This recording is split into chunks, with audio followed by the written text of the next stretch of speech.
Magandang araw!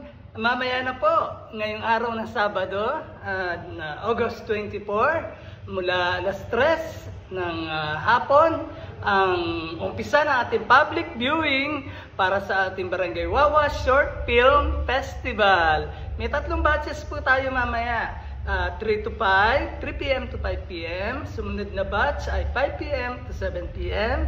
At ang huling batch mamaya ay 7 p.m. to 9 p.m. So pwede po kayong pumunta mamaya bago mag 3 o'clock.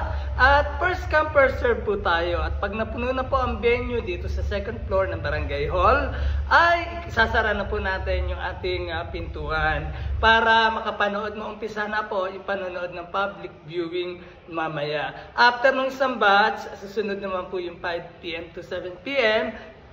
Pagkatapos nun, sunod naman yung 7 p.m. to 9 p.m. So, inayayahan po ang mga taga-Wawa na sumali at manood mamaya ng ating mga kalahok na pelikula sa Short Film Festival.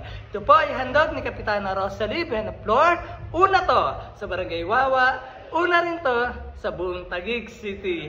So, excited na po tayo at magkaroon ng gabi ng parangal sa August 30, kung saan paparangalanan natin ang pinakamahusay na mga pelikula at mga aktor at aktres at mga istorya. At siyempre ito ay pagdiriwang din para sa buwan ng wika ngayong buwan ng Agosto.